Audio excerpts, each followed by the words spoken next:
আইনা বেলাল, আমার বেলাল কোথায় গো, আমার বেলাল কোথায়? হযরতে বেলাল তো গরিব মানুষ, সবার পিছনে বসা।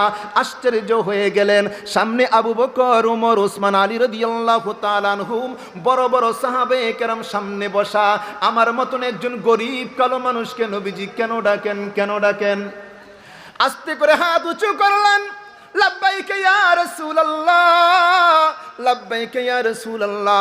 নবী গো, গোলাম তো হাজির, গোলাম হাজির। আল্লাহর নবী বলেন, তাআল হেনা ইয়া বিলাল, ও বেলাল তুমি আমার কাছে আসো, আমার কাছে আসো।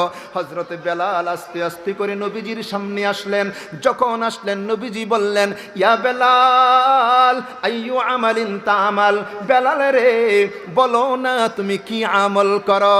এরে বেলাল কি এমন আমল করো যে আমলের কারণে আমি নবী জান্নাতের মধ্যে তোমার আওয়াজ শুনতেছিলাম? ও বেলাল বলো না তুমি কি আমল করো? হযরতে বেলালের চোখ বেয়ে বেয়ে পানি পড়ে। ইয়া রাসূলুল্লাহ, সাহাবীরা যে আমল করে আমি তো সেই আমল করি। নবী গো, সাহাবীরা যা আমল করে আমি তাই করি, পার্থক্য নাই। নবী বলেন, আরে বেলাল না, তুমি মনে হয় আলাদা একটা আমল করো। হযরতে বেলাল বলেন, ওগো নবী, আমার একটা আমল হলো, আমার যখনই ওযু চলে যায় আমি সাথে সাথে ওযু করে নেই। দোস্ত, এই মুহূর্তে অনেক আল্লাহর বান্দা আশেপাশে ঘোরাফেরা করতেছেন, কিন্তু এখানে আসতে পারে নাই। আরে দোস্ত, কারা আসবে এখানে? অনেকে মনে মনে ভাবতেছে না একটু পরে যাব, কিন্তু আল্লাহ যদি কবুল না করেন একটু পরেও আসতে পারবে না। বলেন ঠিক কি ঠিক না? এখানে আসতে হলে মালিক কবুল করতে হবে। আল্লাহ যদি কবুল না করে, আল্লাহ যদি কবুল না করে এখানে কেউ আসতে পারবে না।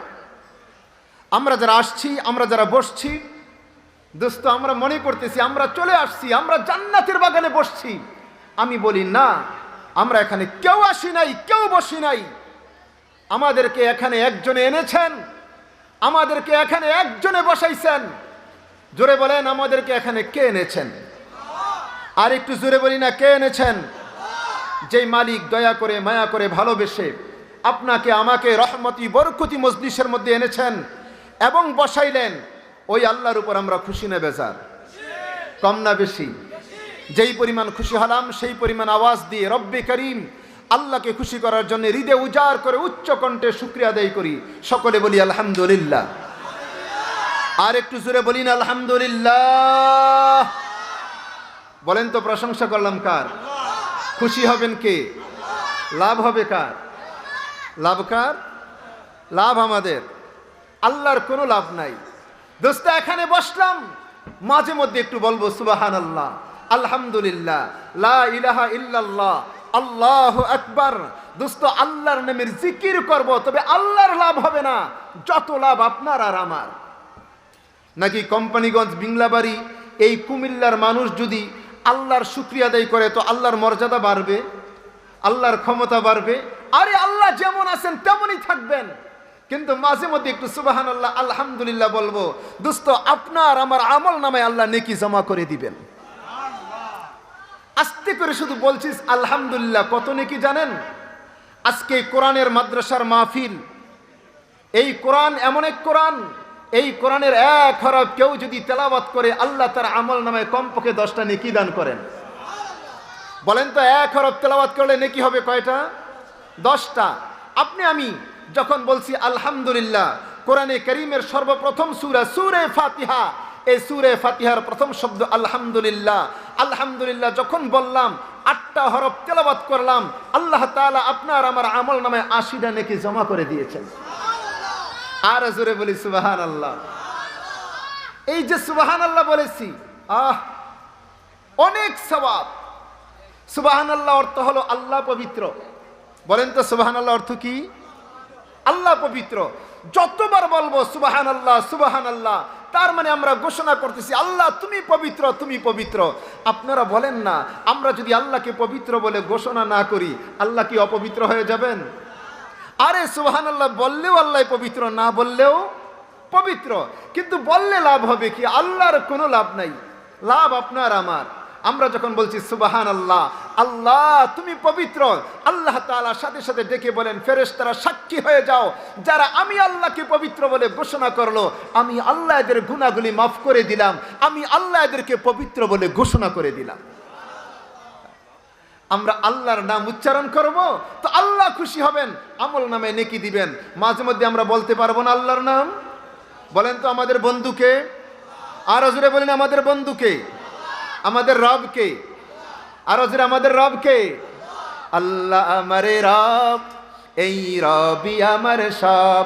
সবাই বলি আল্লাহ আমারে রব, এই রবি আমার সব। দমে দমে তনু মনে তারি অনুভব।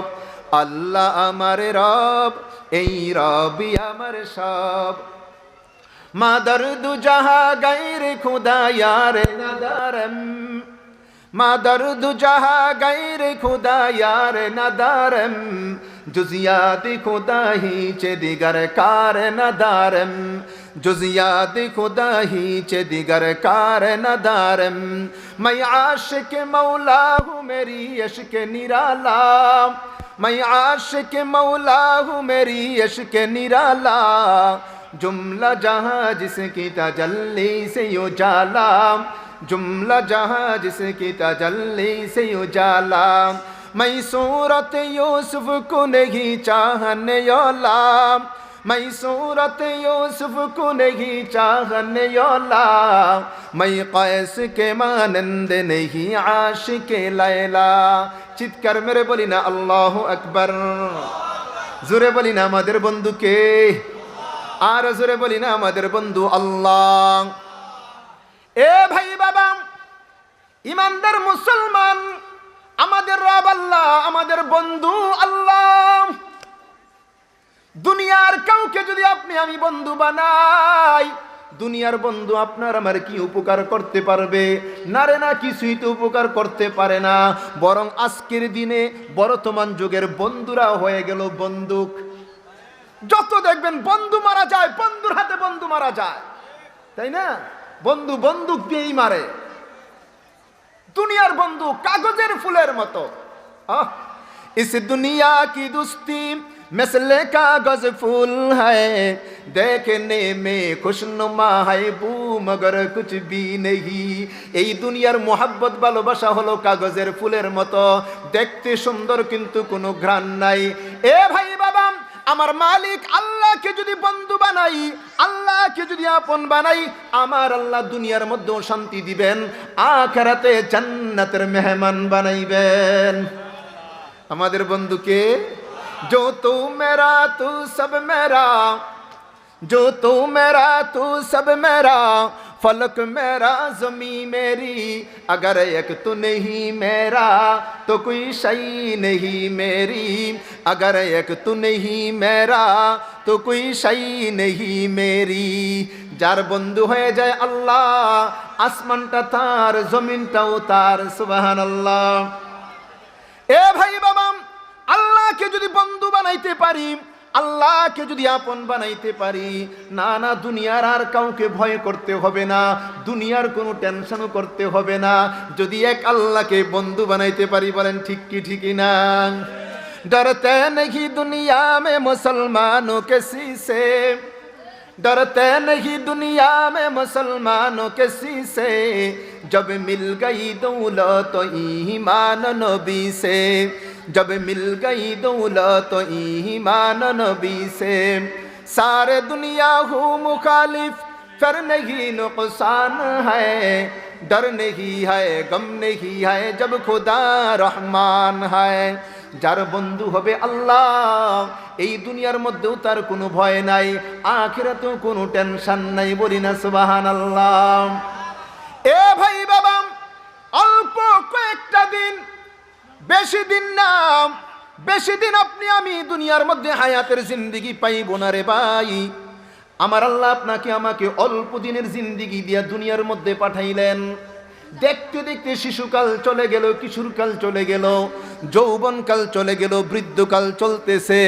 ও বাবা, যাদের বৃদ্ধকাল চলে তাদের আবার কোন কালটা পরে আছে, আর কোন কাল নাই, পরে হলো পরকাল। বলেন ঠিক কি ঠিক না? দেখতে দেখতে শিশুকাল গেল, কিশোরকাল গেল, যৌবনকাল গেল, বৃদ্ধকাল গেল, তারপর শুধু একটা কাল বাকি, তার নাম হলো পরকাল। ওই পরকালে আপনিও যাবেন, আমিও যাব। অল্প দিনের জিন্দিগি। আল্লাহ তাআলা আপনাকে আমাকে কেন জিন্দিগি দিলেন? এই দুনিয়ার মধ্যে আপনাকে আমাকে কেন পাঠাইলেন? আমার মা বোনদেরকেও বলে যাই, ওগো মা, আপনাদেরকে আমাদেরকে আল্লাহ দুনিয়ার মধ্যে কেন পাঠাইলেন? রং তামাশা করব, আনন্দ ফুর্তি করব? না রে না, রং তামাশা করার জন্য আল্লাহ পাঠায় নাই, আনন্দ ফুর্তি করার জন্য আল্লাহ তো পাঠায় নাই। আমার আল্লাহ কোরআনে কারীমের মধ্যে বলছেন, ওয়া মা খালাকতুল জিন্না ওয়াল ইনসা ইল্লা লিয়াবুদুন। जिंदगी आमद बराए बंदगी, जिंदगी आमद बराए बंदगी, बंदगी कुन बंदगी, जिंदगी बे बंदगी शर्मिंदगी, बंदगी कुन बंदगी। ए भाई बाबा, আমার মা বোন, আমার মালিক আপনাকে আমাকে দুনিয়ার মধ্যে পাঠাইলেন মালিকের গোলামি করার জন্যে, আল্লাহ তাআলার ইবাদত বন্দেগি করার জন্যে। কিন্তু আল্লাহ তাআলা ঘোষণা করলেন, ও বান্দা, বেশি দিন কিন্তু ইবাদত বন্দেগি করার সুযোগ তুমি পাইবা না। অল্প দিন পরে আমি আল্লাহ তোমাকে কবরের মধ্যে নিয়ে আসব। এ ভাই বাবা, মনে রাখবেন, অল্প দিনের জিন্দেগি যারা করবে বন্দেগি, অল্প দিন যারা মালিকের গোলামি করবে, এই গোলামগুলি যখন কবরের মধ্যে যাবে, আমার আল্লাহ ঘোষণা করে দিবেন, ফেরেশতারা শোনো গো, যারা দুনিয়ার মধ্যে আমি আল্লাহর গোলামি করেছে, যারা দুনিয়ার মধ্যে 5 ওয়াক্ত নামাজ পড়েছে, তেলাওয়াত করেছে, জিকির করেছে, যাদের জবানে ছিল আমি মালিকের নাম, যাদের জবানে ছিল আমি আল্লাহর নাম, আমার এই বান্দা বান্দিরা যখন কবরে আসবে, এদেরকে কিন্তু তোমরা গোলাম বলে ডাক দিও না। এরা দুনিয়াতে ছিল আমার গোলাম, এরা কবরে আসার সাথে সাথে আমি আল্লাহ ঘোষণা করে দিলাম, এরা হলো আমার বন্ধু। দুনিয়াতে যারা আল্লাহর গোলামি করে কবরের মধ্যে যাবে, কবরে যাওয়ার সাথে সাথে আল্লাহ ঘোষণা করবেন, আমার বন্ধু চলে আসছে। এ ভাই বাবা, দুনিয়ার মধ্যে বন্ধুর বাসায় যদি বন্ধু যায়, বন্ধুর জন্য বন্ধু কত কিছুই না করে, বন্ধুর জন্য ঘর সুন্দর করে সাজায়, মজার মজার খাবারের ব্যবস্থা করে। আল্লাহর নেককার বান্দারা যখন কবরের মধ্যে যাবে, আমার আল্লাহ ঘোষণা করবেন, আমার বন্ধু কবরের মধ্যে আসছে। এইবার বন্ধুর জন্য আল্লাহ কি করবেন? ফেরেশতারা, যাও গো, আমার বন্ধু কবরের মধ্যে আসছে, আমার বন্ধুর জন্য কবরে জান্নাতের বিছানা বিছাইয়া দাও, আমার বন্ধুর কবরটা নূরে নূরান্বিত করে দাও, আমার বন্ধুর কবরে যেন সাথী হারা না হয়, আমার বন্ধুর কবরে সাথীর ব্যবস্থা করে দাও। বলতে পারবেন, হুজুর, আপনার আমার কবরের মধ্যে সাথী আবার কে হবে? ও দোস্ত, আপনার আমার নামাজ, আপনার আমার রোজা, আপনার আমার তেলাওয়াত, আপনার আমার জিকির, আপনার আমার যাকাত, আপনার আমার দান সদকা, আপনার আমার কবরের সাথী হয়ে যাবে। জোরে বলতে পারবো না সুবহানাল্লাহ? বলেন না আমাদের বন্ধুকে? আর জোরে বলি না আমাদের বন্ধুকে? চিৎকার মেরে বলি না আল্লাহু আকবার? এ ভাই বাবা, খুব খেয়াল করবেন, অল্প সময়ের আলোচনা। এই পৃথিবীর প্রতিটা মানুষ দামি হইতে চায়, পৃথিবীর প্রতিটা মানুষ দামি হইতে চায়, আমরাও দামি হইতে চাই, আপনারাও দামি হইতে চান, সবাই দামি হইতে চায়। জানি দামি মানুষ কারা? ওয়াজ করলে দামি হওয়া যাবে না, বয়ান করলেই দামি হওয়া যাবে না, প্রধানমন্ত্রী প্রেসিডেন্ট হলে দামি হওয়া যায় না, এমপি মন্ত্রী হলে দামি হওয়া যায় না, বাড়িওয়ালা গাড়িওয়ালা টাকাওয়ালা হইলে দামি হওয়া যায় না, সুন্দর চেহারা থাকলেও দামি হওয়া যায় না। দোস্ত, দামি হবে কারা জানেন? দামি মানুষ কারা? দামি মানুষ কারা? আল্লাহ তাআলা কোরআনের মধ্যে বলেন, আমি আপনাদের সামনে যে আয়াতটা তেলাওয়াত করছি, আল্লাহ তাআলা বলেন, ইন্না আকরামাকুম ইনদাল্লাহি আতকাকুম। ও দুনিয়ার মানুষ, তোমরা যাদেরকে দামি মনে করো, আমি আল্লাহ তাদেরকে দামি মনে করি না, বরং আমি আল্লাহর কাছে দামি মানুষ হলো ওই মানুষ যেই মানুষের ভিতরে তাকওয়া, আল্লাহর ভয় আছে, যার মনটা সুন্দর, যার মনটা সুন্দর, আল্লাহর কাছে সেই দামি। সুবহানাল্লাহ। দামি হওয়ার জন্য এমপি মন্ত্রী হওয়া লাগে, বাড়িওয়ালা গাড়িওয়ালা টাকাওয়ালা হওয়া লাগে না, বড় বক্তাও হওয়া লাগে না। এ ভাই বাবা, আল্লাহ তাআলা বলেন, এ দুনিয়ার মানুষ, এই পৃথিবীর মধ্যে সবচেয়ে দামি মানুষ যাদের দিল সুন্দর, মন সুন্দর, তারা হলো দামি। আল্লাহর কাছে দোয়া করি, আল্লাহ আমাদের সকলের দিলটারে তুমি সুন্দর করে দাও, বলি না আমিন। আমাদেরকে মুত্তাকি বানাইয়া দাও, আমাদেরকে দামি বানাইয়া দাও। এ ভাই বাবা, মাঝে মধ্যে বড় টেনশনে পড়ে যায় যখন বয়ান করি, মসজিদে যখন জুমার বয়ান করি, যখন আমি খুতবা দেই, তখন তো টেনশনে পড়ে যায়। হায়রে দুনিয়ার মানুষ আমাদেরকে বক্তা বলে, ইমাম বলে, খতিব বলে। মানুষ শুধু আমাদেরকে টুপি দেখে, দাড়ি দেখে, পাঞ্জাবি দেখে, আমাদের অন্তরটা তো দেখে না। আমার অন্তর তো দেখেন আমার আল্লাহ। মানুষ যত আমাদেরকে সম্মান করবে, আমার অন্তরটা যদি খারাপ হয়, আল্লাহর কাছে তো আমি দামি হইতে পারলাম না। মানুষ দাম দিলে হবে কি? এই দাম তো বেশি দিনের না, নাকি বেশি দিনের? এই দাম তো বেশি দিনের না। এ ভাই, অনেকে আমরা অনেক সময় মনের মধ্যে টেনশন চলে আসে, হায় রে আমি তো গরিব মানুষ, আমি তো কালো মানুষ, আমি তো বড় আলেম হইতে পারলাম না, আমি মনে হয় আল্লাহর কাছে দামি হইতে পারবো না। না না, শুনেন শুনেন, আল্লাহর নবী বলেন, আমার সাহাবীরা তোমরা শোনো গো, তোমরাও তো সুন্দর মানুষদেরকে মূল্যায়ন বেশি বেশি করো, ধনীদেরকে বেশি মূল্যায়ন করো, গরিবদেরকে তোমরা মূল্যায়ন করো না, কালো মানুষদেরকে তোমরাও মূল্যায়ন করো না। কিন্তু আমার একটা কথা শোনো, এমন তিনজন কালো মানুষ, এমন তিনজন কালো লক্ষ লক্ষ ধলার চেয়ে ভালো। সুবহানাল্লাহ বলবেন না? তিনজন কালো লক্ষ লক্ষ ডলার চেয়ে ভালো। এক নম্বর কালো আমরা যার নাম শুনেছি, যার নাম হলো লোকমান হাকিম। লোকমান হাকিম তিনি কেমন ছিলেন? কালো মানুষ, গরিব মানুষ, গোলাম, একজন রাখাল, বকরি চড়াইতেন, গরিব মানুষ, কালো মানুষ, কিন্তু আল্লাহ তাআলার দরবারে তিনি কেমন দামি হয়ে গেলেন।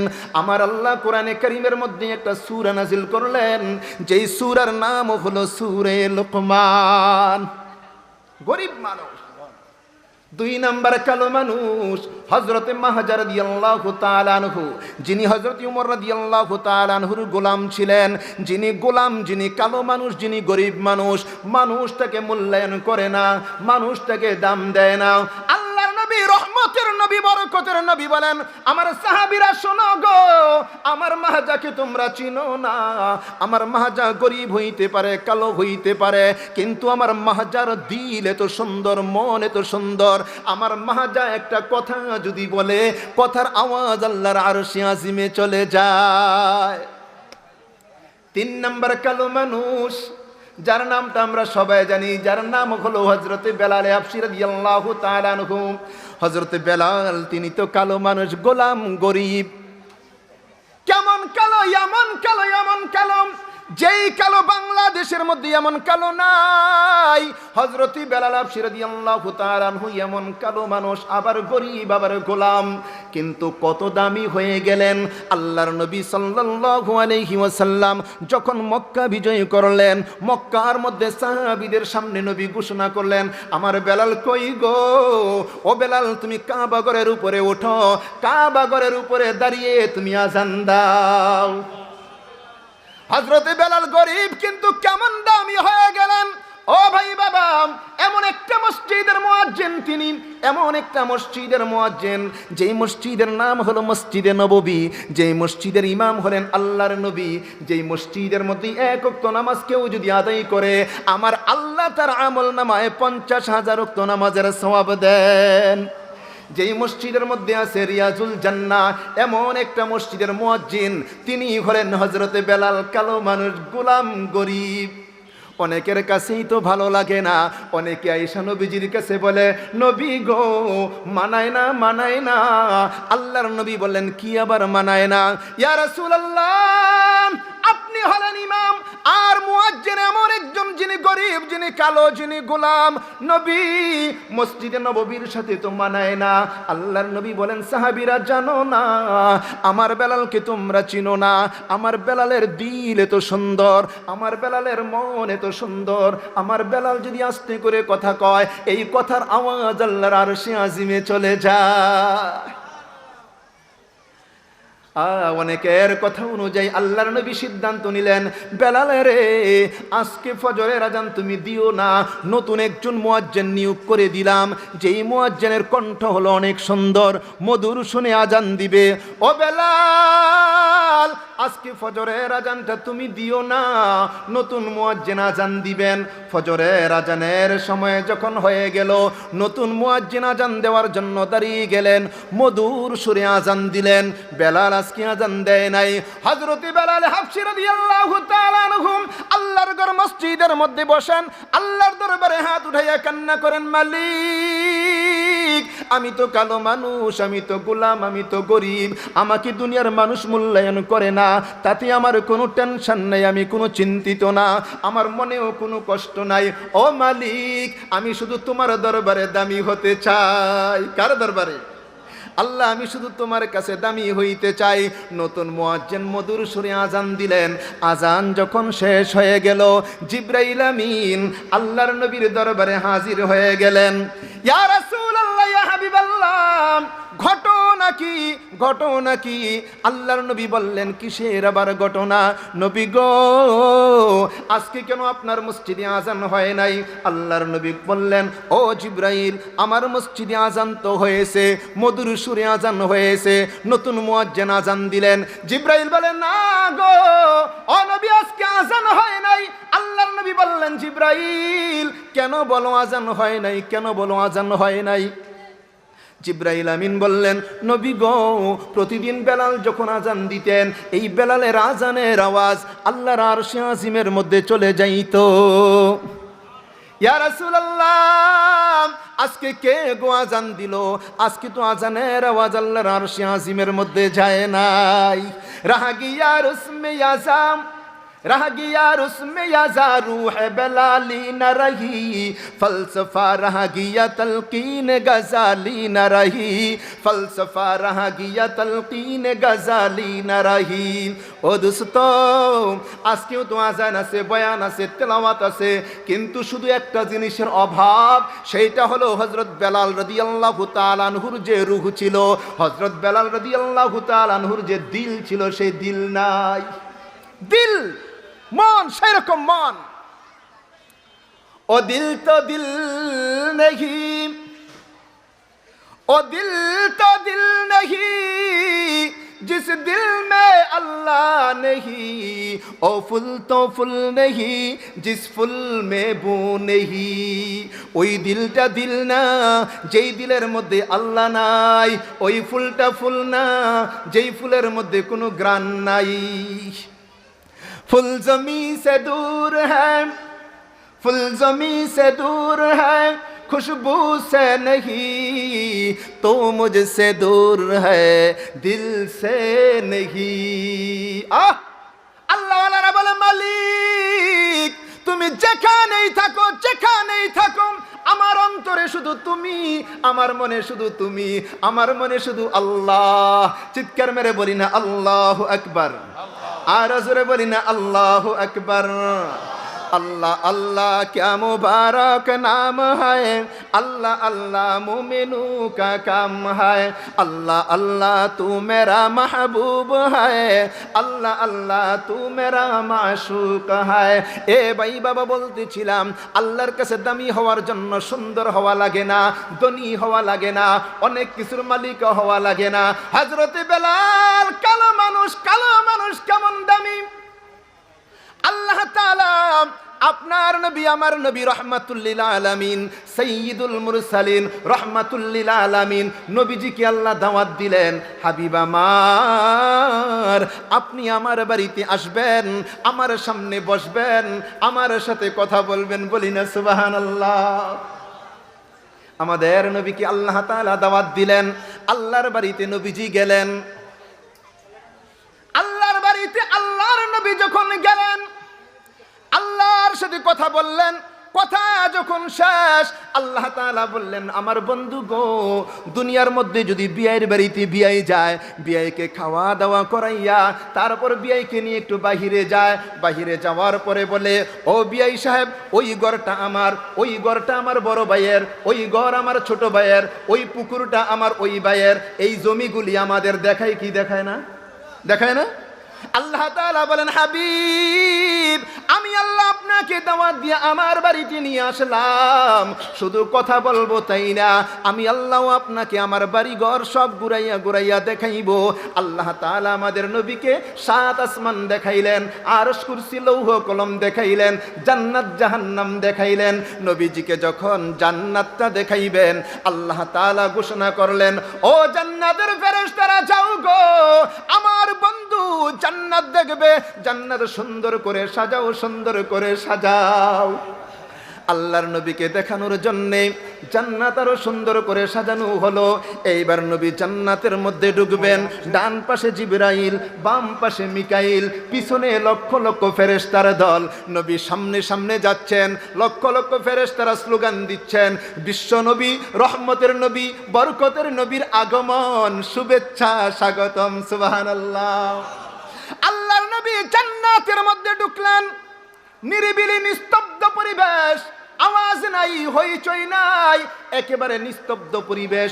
নবী যখন জান্নাত ভ্রমণ করলেন, জান্নাতটা দেখতেছেন, জান্নাতের ভিতরে প্রবেশ করলেন, হঠাৎ করে একটা খটখট খটখট আওয়াজ। আল্লাহর নবী আশ্চর্য হয়ে গেলেন, ও জিবরাইল, আমি নবী জান্নাত ভ্রমণ করার জন্য জান্নাতের ভিতরে আসলাম, কিন্তু বলো না খটখট আওয়াজটা কিসের? জিবরাইল আমিন বলেন, ইয়া রাসূলুল্লাহ, ইয়া হাবিবাল্লাহ, এই যে আওয়াজ আপনি শুনতেছেন, এই আওয়াজটা হলো আপনার একজন সাহাবী, যার নাম হলো হযরতে বেলাল, যিনি গরীব, যিনি গোলাম, যিনি কালো, ওই বেলালের হাঁটার আওয়াজ আপনি শুনতেছেন। নবী আশ্চর্য হয়ে গেলেন, আমি মেরাজের মধ্যে, জান্নাতের মধ্যেও বেলালের হাঁটার আওয়াজ আমি শুনলাম। আল্লাহর নবী যখন মেরাজ থেকে আসলেন, সকালবেলা সাহাবীদেরকে নিয়ে মেরাজের আলোচনা শুরু করে দিলেন। হঠাৎ করে মনে হলো বেলালের কথা। আল্লাহর নবী হঠাৎ করে ডাক দিলেন, আইনা বেলাল, আইনা বেলাল, আমার বেলাল কোথায় গো, আমার বেলাল কোথায়? হযরতে বেলাল তো গরিব মানুষ, সবার পিছনে বসা। আশ্চর্য হয়ে গেলেন, সামনে আবু বকর, ওমর, ওসমান, আলী রাদিয়াল্লাহু তাআলা আনহুম, বড় বড় সাহাবায়ে কেরাম সামনে বসা। আমার মতন একজন গরিব কালো মানুষকে নবীজি কেন ডাকেন, কেন ডাকেন? আস্তে করে হাত উঁচু করলেন, লাব্বাইকা ইয়া রাসূলুল্লাহ, লাব্বাইকা ইয়া রাসূলুল্লাহ, নবী গো, গোলাম তো হাজির, গোলাম হাজির। আল্লাহর নবী বলেন, তাআল হেনা ইয়া বিলাল, ও বেলাল তুমি আমার কাছে আসো, আমার কাছে আসো। হযরত বেলাল আস্তে আস্তে করে নবীজির সামনে আসলেন। যখন আসলেন, নবীজি বললেন, ইয়া বেলাল, আইয়ু আমালিন তা'মাল, বেলাল রে, বলো না তুমি কি আমল করো? এরে বেলাল, কি এমন আমল করো যে আমলের কারণে আমি নবী জান্নাতের মধ্যে তোমার আওয়াজ শুনতেছিলাম? ও বেলাল, বলো না তুমি কি আমল করো? হযরতে বেলালের চোখ বেয়ে বেয়ে পানি পড়ে। ইয়া রাসূলুল্লাহ, সাহাবীরা যে আমল করে আমি তো সেই আমল করি। নবী গো, সাহাবীরা যা আমল করে আমি তাই করি, পার্থক্য নাই। নবী বলেন, আরে বেলাল না, তুমি মনে হয় আলাদা একটা আমল করো। হযরতে বেলাল বলেন, ওগো নবী, আমার একটা আমল হলো, আমার যখনই ওযু চলে যায় আমি সাথে সাথে ওযু করে নেই। করার পর আমি একটা কাজ করি, ওযু করার পর আমি 2 রাকাত তাহিয়াতুল ওযু নামাজ পড়ি। আল্লাহর নবী মুচকি হেসে বললেন, বেলাল রে, তুমি যে ওযু চলে গেলে আবার ওযু করো, ওযু করার পর 2 রাকাত নামাজ পড়ো, এই আমলটা আমার মালিক আল্লাহ পছন্দ করলেন, এই আমলটা আল্লাহ কবুল করে নিলেন। এই আমলের কারণে আমার আল্লাহ তোমাকে এত দামি বানাই দিলেন। বলি না সুবহানাল্লাহ। এ ভাই, আল্লাহর কাছে দামি হইতে হলে অনেক টাকার পয়সার মালিক হওয়া লাগে না। আল্লাহর কাছে দামি হইতে হলে অনেক বড় বক্তা আলেম হওয়া লাগে না। আল্লাহর কাছে দামি হওয়ার জন্য সুন্দর একটা মনের প্রয়োজন। বলেন ঠিক কি ঠিক না? এ দোস্ত, আমরা অনেকেই তো এমন করি, মার কবরেও যাই না, বাবার কবরেও যাই না। যদি বলি ভাই আপনি কেন গো আপনার বাবার কবরে যান না, মার কবরে যান না? বছরে একদিন কিংবা মাসে একদিন মসজিদের ইমাম সাহেবকে নিয়ে যাই। হ্যাঁ, মাঝে মধ্যে ইমাম সাহেবকে নিয়ে যাইবেন, এইটা তো ভালো কাজ, কিন্তু আপনি যান না কেন? আমরা যাই না কেন? আমরা তো মনে করি আমরা দোয়া পারি না, এই জন্য যাই না। এ ভাই, কে বলছে আপনি দোয়া পারেন না? কে বলছে আপনি আমি দোয়া পারি না? কবরের পাশে যাব, গিয়ে বলবো আল্লাহ আমার আব্বাকে মাফ করে দাও, আমার আম্মাকে মাফ করে দাও, এই কথাটা বলতে পারবো না? এই কথাটাও বলতে পারি না, অনেকে যাই না। দোস্ত, মা কি জিনিস, বাবা কি জিনিস? যাদের মা বাবা কবরে চলে গেছে, অনুরোধ করে যাই, সময় সুযোগ পাইলে কবরে যাবেন, তাদের কবর জিয়ারত করবেন। মা বাবা যে কি জিনিস দোস্ত, আমি তো লম্বা সময় আলোচনা করব না, এজন্য সংক্ষিপ্তভাবে কয়েকটা কথা বলে যাই। এক সাহাবী আসছেন নবীজির দরবারে, নবী গো আপনি আমার একটু ওয়াজ করেন। আজকে তো আমরা ওয়াজ হলেও শুনতে চাই না, আর সাহাবায়ে কেরামের অভ্যাস ছিল নবীজির কাছে গিয়ে বলতেন ইয়া রাসূলুল্লাহ আপনি আমার একটু ওয়াজ করেন। নবীজি বলতেছেন সাহাবী তোমাকে কি ওয়াজ করব বলো, কোন বিষয়ে ওয়াজ শুনতে চাও? সাহাবী বলতেছে নবী আপনি আমাকে ওয়াজ করেন, মা হাক্কুল ওয়ালিদাইনি আলা ওয়ালাদি। নবী গো আপনি আমাকে একটু ওয়াজ করেন, সন্তানের উপরে মা বাবার কি হক, একটু ওয়াজ করেন। নবীজি ছোট্ট করে একটু ওয়াজ করছেন। নবীজি বলতেছেন সাহাবী তাহলে শোনো, হুমা জান্নাতুকা ওয়া নারুক। এ সাহাবী শোনো শোনো, হুমা জান্নাতুকা ওয়া নারুক। এ সাহাবী, তোমার মা তোমার বাবা হলো তোমার জন্য জান্নাত, তোমার মা বাবা তোমার জন্য জাহান্নাম। সাহাবী আশ্চর্য হয়ে গেলেন, ওগো নবী মা বাবা আমার জন্য জান্নাত, আবার মা বাবা আমার জন্য জাহান্নাম কেমন করে হলো? আল্লাহর নবী বলেন শোনো গো, রিদাল্লাহু বিরিদাল ওয়ালিদাইন ও সাখতুল্লাহি বিসাখতিল ওয়ালিদাইন। এ সাহাবী শোনো শোনো, মা বাবা যেই সন্তানের উপরে খুশি, আমার আল্লাহ ওই সন্তানের উপরে খুশি, তার জন্য জান্নাত। আরেকটা কথা মনে রাখবা, মা বাবা যেই সন্তানের উপরে বেজার হয়, আমার আল্লাহ তার উপরে বেজার হয়, তার জন্য হলো জাহান্নাম। এরে নওজোয়ান যুবক, এ আমার বন্ধুরা, পায়ের মধ্যে হাত দিয়া বলে যায়, যাদের ঘরে মা আছে বাবা আছে, মা বাবার মনে কোনোদিন কষ্ট দিও না, কষ্ট দিও না। মা বাবার অন্তরে যদি শান্তি দাও, সুখ দাও, তাদের মনের মধ্যে যদি আনন্দ দিতে পারো, আমার আল্লাহ খুশি হয়ে যাবেন। আমার আল্লাহ দুনিয়াতেও শান্তি দিবেন, পরকালে মুক্তি দিবেন। বলে ঠিক কি ঠিক না? হাকিমুল উম্মাত মুজাদ্দিদ মিল্লাত শাহ আশরাফ আলী থানভী রাহমাতুল্লাহ আলাইহি ওনার কিতাবের মধ্যে লম্বা চূড়া আলোচনা করছেন, যেই সন্তান মা বাবার সেবা করবে, যেই সন্তান মা বাবার খেদমত করবে, মা বাবার মন খুশি রাখবে, আমার আল্লাহ তাকে দুনিয়ার মধ্যে 5টা পুরস্কার দিবেন। কয়টা পুরস্কার? মা বাবার খেদমত যারা করবে, সেবা করবে, মা বাবার মন খুশি রাখবে, আমার আল্লাহ তাদেরকে দুনিয়ার মধ্যে 5টা পুরস্কার দিবেন। 1 নম্বর পুরস্কার, হায়াতের মধ্যে আল্লাহ বরকত দিয়া দিবেন। কারণ জনম দুঃখিনী মা হাত উঠাইয়া আল্লাহর কাছে দোয়া করে, ও মালিক আমার মাথায় যত চুল তত পরিমাণ হায়াত আমার সন্তানের দিও। বলেন ঠিক কি ঠিক না? মা বাবার দোয়ায় সন্তানের হায়াতের মধ্যে আল্লাহ বরকত দান করেন। 2 নম্বর দুনিয়ার পুরস্কার হলো, যেই সন্তান মা বাবার সেবা করবে, খেদমত করবে, 2 নম্বর পুরস্কার, আল্লাহ দুনিয়ার বালা মুসিবত থেকে হেফাজতে রাখবেন। 3 নম্বর পুরস্কার, মা বাবার সেবা করো, মা বাবার খেদমত করো, আল্লাহ তাআলা ইজ্জতের চেয়ারে বসাইবেন, সম্মানের চেয়ারের মধ্যে বসাইবেন।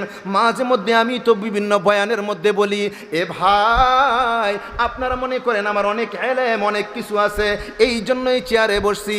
না রে না, আমি তো বলি আমার মা বাবার উস্তাদদের দোয়ায় আল্লাহ চেয়ারের মধ্যে বসাইলেন। মা বাবার খেদমত যদি করো, 4 নম্বর পুরস্কার, 4 নম্বর পুরস্কার হলো আমার আল্লাহ তাকে হজ করার তৌফিক দিয়া দিবেন। 5 নম্বর পুরস্কার, মা বাবার সেবা যারা করবে, মা বাবার খেদমত যারা করবে, 5 নম্বর পুরস্কার, আল্লাহ মৃত্যুর সময় তার জবানে কালিমা জারি করে দিবেন। এ ভাই মা বাবা কি জিনিস?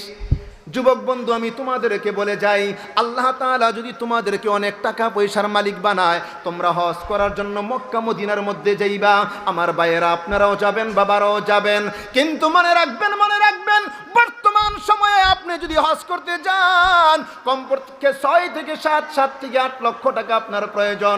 শুধু টাকা হইলে আপনি হজ করতে পারবেন না। আপনি 1 থেকে 1.5 মাস সময় মক্কা মদিনা দিতে হবে। 1 থেকে 1.5 মাস সময় দিলে আপনার হজ হবে না। আপনি আরাফার ময়দান, মিনার ময়দান, মুজদালিফার ময়দান, জামারাতে, তোয়াফের মধ্যে, সাইয়ের মধ্যে অনেক কষ্ট করা লাগবে। আপনি গেলেন 7 থেকে 8 লক্ষ টাকা খরচ করলেন, 1 থেকে 1.5 মাস সময় দিলেন, আরাফার ময়দানে, মুজদালিফার ময়দানে, মিনার ময়দানে, জামারাতের মধ্যে, তোয়াফের মধ্যে, সাইয়ের মধ্যে আপনি অনেক কষ্ট করলেন। বাংলাদেশের মধ্যে আইসা কিন্তু বলতে পারবেন না আমার হজ আল্লাহ কবুল করে নিয়েছেন, আল্লাহ আমারে মাফ করে দিয়েছেন, এই কথা কিন্তু আপনি বলতে পারবেন না। আল্লাহর নবী বলেন আমার উম্মত জানো না গো, জানো না তোমাদের ঘরের মধ্যে বড় হজ আছে। কি হজ কি জানো? আল্লাহর নবী বলেন আমার উম্মত শোনো গো, যার ঘরের মধ্যে মা, যার ঘরের মধ্যে আছেন বাবা, ওই মা বাবার চেহারার দিকে তুমি যদি একবার দয়ার নজরে, মায়ার নজরে তাকাও, এ সাহাবীরা, মা বাবার চেহারার দিকে যদি একবার দয়ার নজরে, মায়ার নজরে তাকাও গো, আমার আল্লাহ তোমার আমল নামায় একটা কবুল হজের সওয়াবে দিবেন। একজন সাহাবী নবীজির কাছে বলে নবী গো, আমার মা আমার বাবা তো আমার ঘরেই থাকে, আমি যদি দৈনিক 100 বার তাদের চেহারার দিকে তাকাই, আমার আল্লাহ তাআলা আমার আমল নামার মধ্যে কি দান করবেন? আল্লাহর নবী রহমতের নবী বলেন এ সাহাবী শোনো গো, যদিও তোমার মা তোমার বাবা তোমার ঘরের মধ্যে থাকে, তুমি যদি দৈনিক 100 বারও তাকাইতে পারো, আমার আল্লাহ তোমার আমল নামায় 100টা কবুল হজের সওয়াবে দিবেন। এরে ভাই, মা বাবা কেমন জিনিস, মা বাবা কেমন জিনিস। আমরা বিভিন্ন জায়গায় মাহফিলে যাই, অনেক নওজোয়ান যুবক আমাদের সাথে আইসা হাত মিলায় আর বলে হুজুর আমাদের জন্য একটু দোয়া করেন। বলি কি দোয়া করব? হুজুর আমরা যেন বিদেশ যাইতে পারি, যেন একটা চাকরির ব্যবস্থা হয়ে যায়, যেন আমার সুন্দর একটা ভালো একটা বিয়ের প্রস্তাব আসে, বিয়ে করতে পারি, এমন বিভিন্ন ধরনের দোয়া আমাদের কাছে চায়। শুক্রবার জুমার নামাজের আগে আইসা যুবকেরা দোয়া চায়, আমরাও দোয়া করি। আজকে আমি তোমাদেরকে বলে যাই, এ নওজোয়ান যুবক, মাহফিলের বক্তা তোমার জন্য দোয়া করেন, জুমার খতিব তোমার জন্য দোয়া করে, পীর সাহেব যদিও তোমার জন্য দোয়া করে, তবে মনে রাখবা বক্তার দোয়া কবুল হইতেও পারে, নাও হইতে পারে। তোমার মসজিদের খতিবের দোয়া কবুল হইতেও পারে, নাও হইতে পারে। তোমার পীর সাহেবের দোয়া কবুল হইতেও পারে, নাও হইতে পারে। আল্লাহর নবী বলেন উম্মত, তোমার মা তোমার বাবা যদি তোমার জন্য দোয়া করে, এই দোয়া আল্লাহ কোনো দিন ফেরত দিবে না। এজন্য বলে যাই রে যুবক বন্ধু, তোমার তো দোয়ার প্রয়োজন। খতিব সাহেবের কাছে পরে যাইবা, বক্তার কাছেও পরে যাইবা, তোমার পীর সাহেবের কাছেও পরে যাইবা। আগে তুমি দোয়া চাও তোমার মার কাছে, আগে তুমি দোয়া চাও তোমার বাবার কাছে। মা যদি দোয়া করে গো, বাবা যদি দোয়া করে, আর কারো কাছে যাওয়ার প্রয়োজন নাই। বলেন ঠিক কি ঠিক না? মা বাবার চেহারার দিকে তাকাইবা, কবুল হজের সওয়াব পাইবা। জানি না রে জানি না, আমার মতন পুরা কবল এখানে জানি কে। 2017 সালে সেপ্টেম্বর মাসে আমি আমার বাবারে হারাইলাম। এ বন্ধু, বাবা যতদিন দুনিয়ার মধ্যে ছিলেন, যখনই আমি বাড়িতে যাইতাম, আমি বাবার চেহারার দিকে তাকাইতাম আর মনে মনে বলতাম মালিক, একটা কবুল হজের মালিক হয়ে গেলাম। আবার বাবার চেহারার দিকে তাকাইতাম, আবার মনে মনে আশা করতাম আর একটা কবুল হজের মালিক হয়ে গেলাম। এইভাবে বারবার করে তাকাইতাম, কিন্তু না রে না, এখন তো আর আমার বাবা দুনিয়ার মধ্যে নাই। এখন ইচ্ছা করলো বাবার চেহারার দিকে তাকাইতে পারবো না, কবুল হজের মালিকও হইতে পারবো না। এ বন্ধু, যাদের মা যাদের বাবা বেঁচে আছে, পায়ে ধরে বলে যাই, মা বাবার মনে কষ্ট দিও না, মা বাবার মনে কষ্ট দিও না। তাদের সাথে সুন্দর ব্যবহার করো, তাদের চেহারার দিকে তাকাইবা, আমার আল্লাহ তোমার আমল নামায় নেকি দিবেন, আল্লাহ তাআলা আমল নামায় কবুল হজের সওয়াবে দিবেন। পারবো না ইনশাআল্লাহ? আল্লাহ যেন কবুল করে, বলি না আমিন। এ বন্ধু, আজকের যে মাহফিল, একটা মাদ্রাসার মাহফিল, যেই মাদ্রাসা বিংলাবাড়ি নুরানি হাফিজিয়া মাদ্রাসা, এ দোস্ত আমি আপনাদেরকে বলে যাই, নুরানি মাদ্রাসা আবার কি জিনিস, এইটা আবার কি জিনিস অনেকেই জানি না।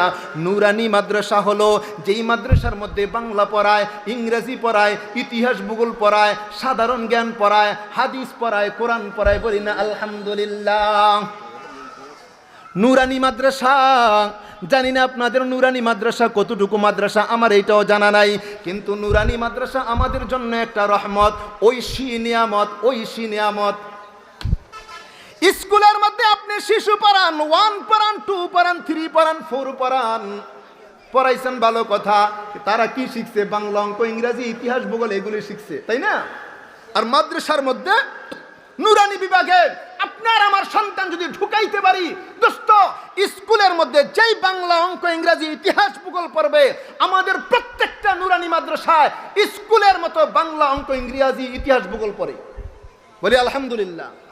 পাশাপাশি পুরা 30 পারা কোরআন তারা সহি শুদ্ধ তেলাওয়াত করে, হাদিসগুলি পড়ে, মাসআলাগুলি পড়ে। এজন্য আমি বলে যাই, আপনার আমার প্রত্যেকটা সন্তানকে আগে নুরানি মাদ্রাসার মধ্যে ঢুকাইব, কমপক্ষে 3-4 পর্যন্ত পড়াই।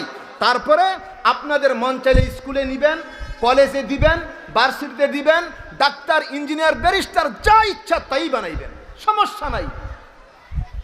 যদি নুরানি মাদ্রাসায় 3-4 বছর পড়াইতে পারি দোস্ত, তারপরে স্কুলে নিয়ে যাই না, সমস্যা নাই তো। আপনার ছেলে ডাক্তার হয়ে আল্লাহওয়ালা ডাক্তার হবে, আপনার ছেলে ইঞ্জিনিয়ার হয়ে আল্লাহওয়ালা ইঞ্জিনিয়ার হবে। অনেকে মনে মনে মনে বলতে পারেন, হুজুর মাদ্রাসায় পড়াবো কেন, আমরা টিউশনির মাধ্যমে, প্রাইভেটের মাধ্যমে কোরআন শিখাইবো। দোস্ত আপনারা যারা যারা প্রাইভেটের মাধ্যমে কোরআন শিখছেন, প্রাইভেটের মাধ্যমে আপনার সন্তানকে টিউশনি শিখাইলেন, আপনারা বলেন তো আপনার এই সন্তান কি মসজিদে মাগরিব নামাজ পড়াইতে পারে? এশার নামাজ পড়াইতে পারে? পারে না তো। জানাজা পড়াইতে পারে না। এই জন্য বলে যাই, ভালো করে যদি পড়াইতে চান দোস্ত 3টা বছর পড়াইবেন, তারপরে আপনার সন্তান, আমার সন্তান স্কুল, কলেজ, ভার্সিটিতে পড়বে, পারলেও জানাজার ইমামতি করতে পারবে, মসজিদে এসেও নামাজের জামাতের ইমামতি করতে পারবে। বলে আলহামদুলিল্লাহ। বাংলা পড়ানো নিষেধ নাই নাকি? নিষেধ আছে। অঙ্ক নিষেধ, ইংরেজি নিষেধ। এ ভাই, আপনি যে বাংলা পড়াইবেন কোন বই থেকে পড়াইবেন? আপনি যে অঙ্ক পড়াইবেন কোন বই থেকে পড়াইবেন? আপনি যে ইংরেজি পড়াইবেন কোন বই থেকে পড়াইবেন? আমাদের সমাজের মধ্যে 2 প্রকারের বাংলা বই আছে, একদম শিশু বাচ্চাদেরও 2 প্রকারের বই। খুব খেয়াল করেন, সময় কম। এক প্রকার বইয়ের মধ্যে আছে সরুতে অজগর, সরাইয়াতে আনারস, রশ্মিতে ইট, দীর্ঘিতে ইঁদুর, আছে না নাই? আরেক প্রকার বইয়ের মধ্যে আছে মাদ্রাসায় পড়ায় সরুতে ওযু, সরাইয়াতে আজান, রশ্মিতে ইসলাম, দীর্ঘিতে ঈমান। আপনি এখন আপনার সন্তানকে কোন বইটা পড়াইবেন? এক মা তার সন্তানকে পড়ায়, পড়ো সরুতে অজগর, সরাইয়াতে আনারস। সন্তানটা বলে, মা সরুতে অজগর, অজগর মানে কি? আমি তো বুঝি না, আমার একটু বুঝাও। মা বলে, ও সন্তান, অজগর মানে বিষাক্ত সাপ, অনেক বড় সাপ, এই সাপে যদি কামড় দেয় মানুষ মারা যায়, এটা হলো হিন্দুদের দেবতা। পাশের ঘরে আরেক মা সন্তানকে পড়ায় সরুতে ওযু, সরাইয়াতে আজান। সন্তান বলে, মা গো মা, সরুতে ওযু, ওযু মানে কি? মা বলে, ও সন্তান, ওযু মানে হলো হাত ধোয়া, মুখ ধোয়া, মাথা মাসিয়া করা, পা ধোয়া। সন্তান বলে, মা গো মা, আমি যদি ওযু করি আমার কি লাভ হবে? মা বলে, সন্তান তুমি যদি ওযু করো তোমার 3.5 হাত বডি পাক হয়ে যাবে। সন্তান বলে, মা আর কি হবে বলো? মা বলে, তুমি যদি ওযু করো আমার আল্লাহ তোমার অন্তর পবিত্র করে দিবেন। সবাই বলে আলহামদুলিল্লাহ। প্রধান বক্তা চলে আসছেন, খুশি সবাই? জোরে বলে আলহামদুলিল্লাহ। এ ভাই, আমরা কোন বইটা পড়াইবো এখন চিন্তা করি। আর যদি নুরানি মাদ্রাসার মধ্যে পড়াই, নুরানি মাদ্রাসায় আলিফেতে অজগর পড়বে। আলিফেতে কি পড়বে বলেন তো? আলিফেতে, আলিফেতে কি অজগর না আল্লাহ? হ্যাঁ, মাদ্রাসার মধ্যে যারা পড়বে আলিফেতে আল্লাহ, বাতে বাইতুল্লাহ, আরো অনেক কিছু পড়বে। আমরাও মাদ্রাসার মধ্যে পড়েছি আলিফেতে আখিরাত, শেষ বিচারের দিন, নেক কাজের বদলা সে যে পাবে মুমিন। বাতে বাইতুল্লাহ শরীফ আল্লাহ পাকের ঘর, উহার দিকে ফিরে তোরা নামাজ আদায় কর। তাতে তাফসীর পাক কোরআনের বাণী, তাফসীর করিলে বারে কুয়াতে ইমানি। সাথে সওয়াব নেক কাজের তরে, এক গুণ করিলে সওয়াব 10 গুণ বাড়ে। জিমেতে জিহাদ ধর্মযুদ্ধ হয়, জিহাদ করে মারা গেলে শহীদ তারে কয়। বলি আলহামদুলিল্লাহ।